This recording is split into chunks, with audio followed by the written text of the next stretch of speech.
दोस्तों नमस्कार। देश में इस समय सिर्फ दो ही चीज़ों की चर्चा चल रही है।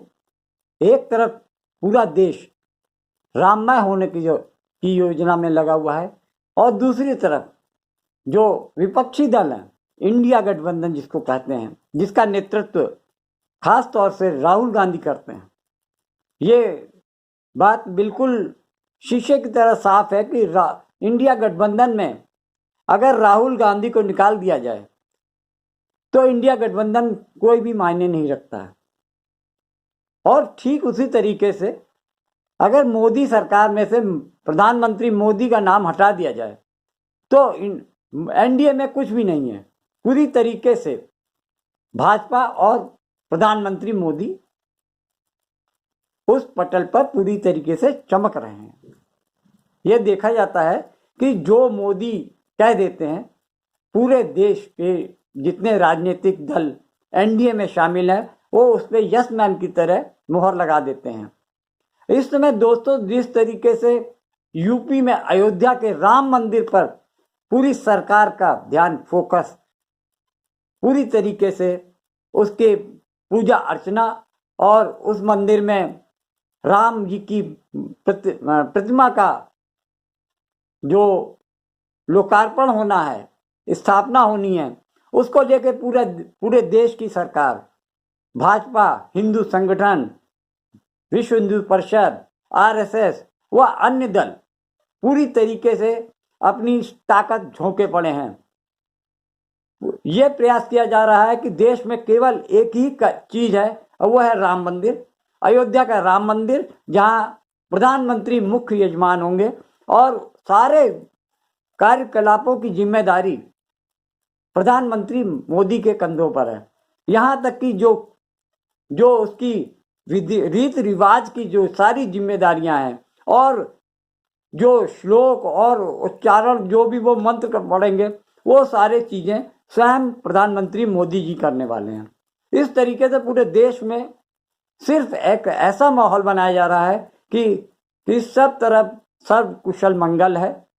देश में कोई समस्या नहीं है, कोई आर्थिक संकट नहीं है, देश में हर कोई सुखी है, किसी प्रकार की कोई किसी को समस्या नहीं है, ना महंगाई है और ना कोई अन्य परिस्थितियां ऐसी हैं जो देश की परेशानियों को झलकाती है।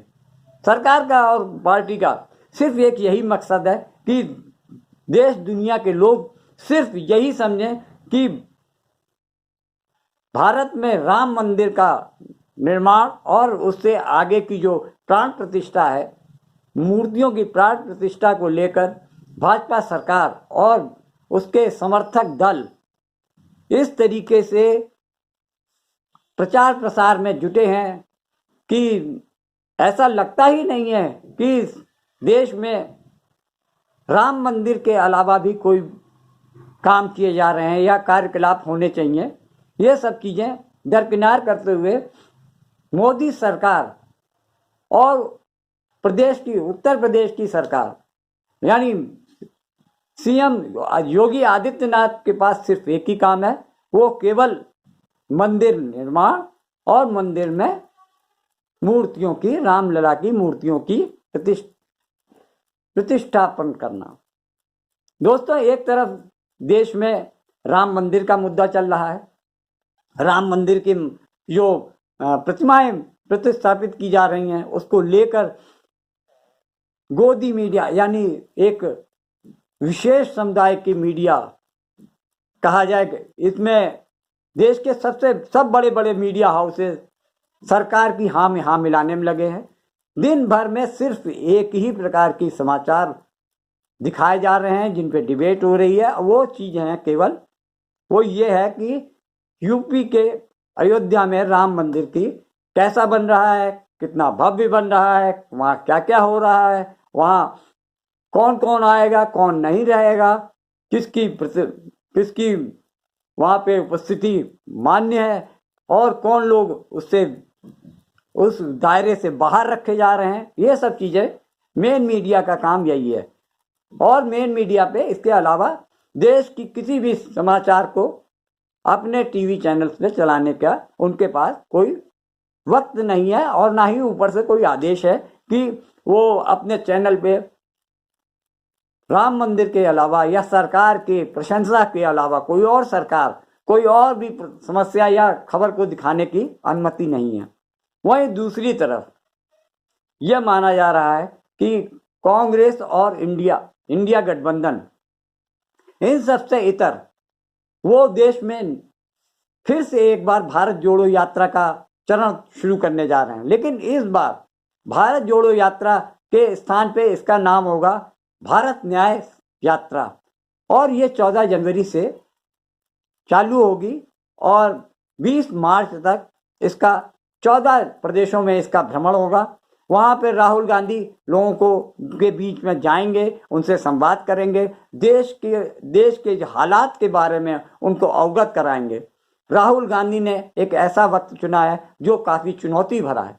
जब राहुल गांधी तब ऐसी यात्रा का आयोजन कर रहे हैं जब देश राममय होने जा रहा है।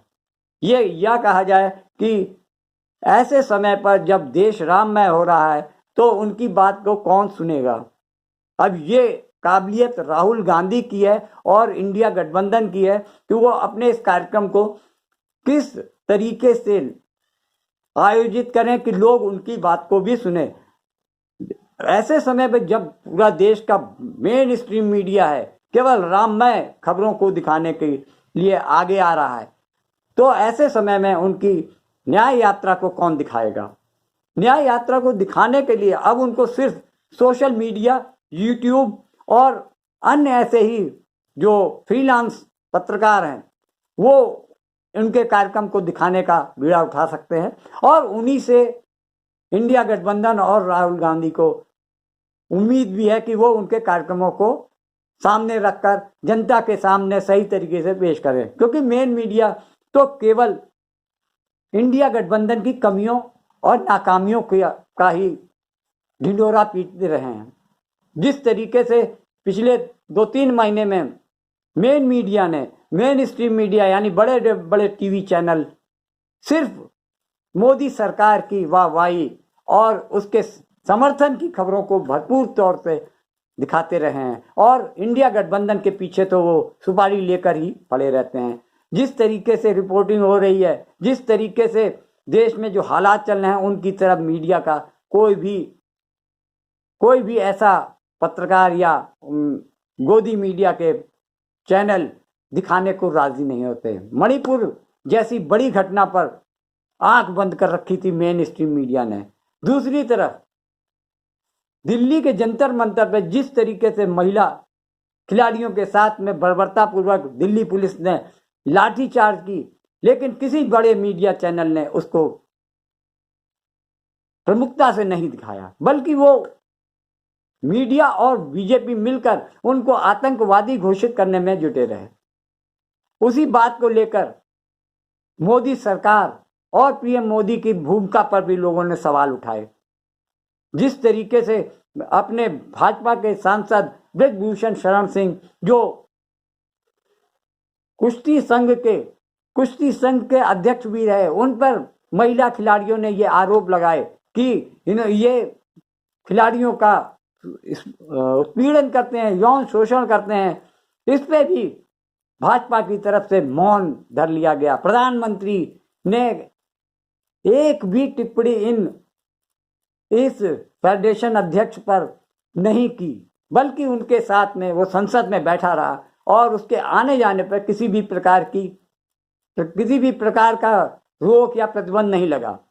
अब जब सर से पानी ऊपर हो गया, तब उन्होंने बीजेपी एमपी को कहा कि आप कुश्ती संघ से अलग हो जाइए। दोस्तों, जिस तरीके से 1.25 साल से ये मसला चल रहा था, भाजपा और प्रधानमंत्री मोदी ने चुप्पी साध रखी थी, इससे भाजपा को काफी नुकसान होता दिखा, तो उन्होंने बीजेपी सांसद को उस पद से हटाते हुए उसको संकेत दिया कि अब आपकी जरूरत, हमारी छवि को खराब कर रहे हैं आप, और इसलिए अच्छा होगा कि आप अपने पद से दूर हो जाइए।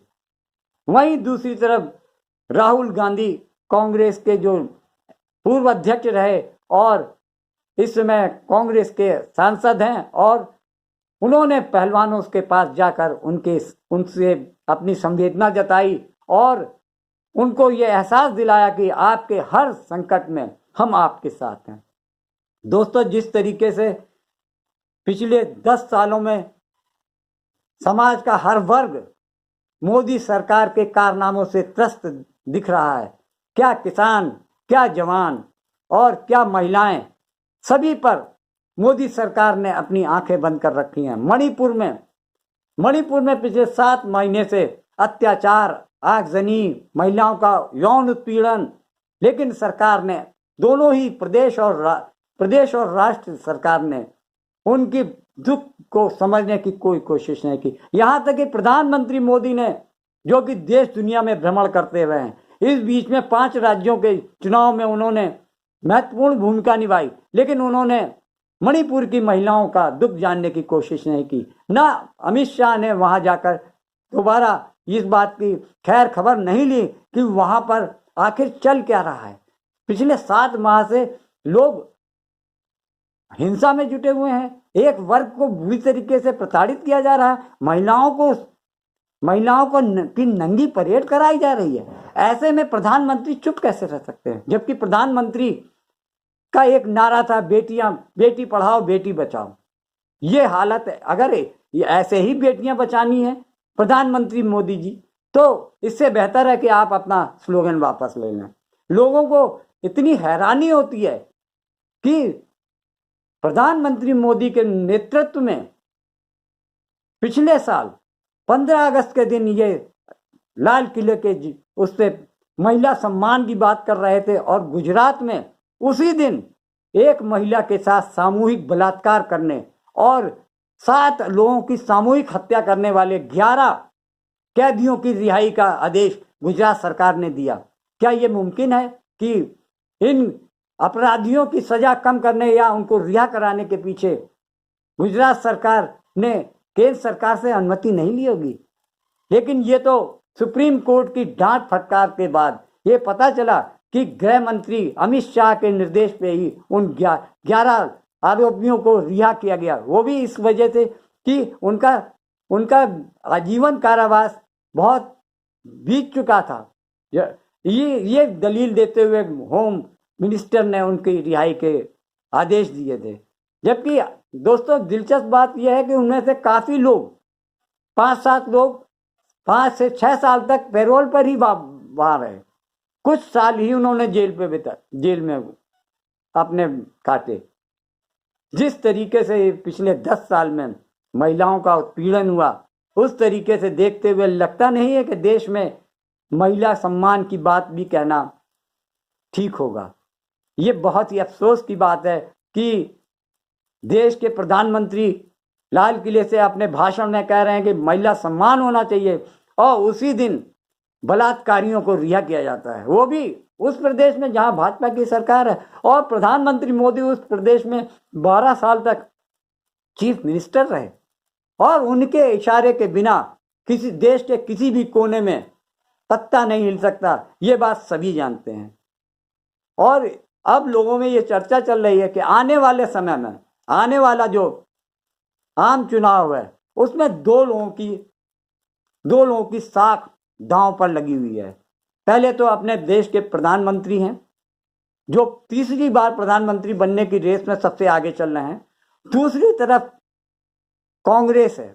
कांग्रेस को ये आखिरी मौका मिल रहा है कि वो अपने वजूद को बचाए रखते हैं। और साथ में राहुल गांधी का जो कैरियर है उसका क्या होगा?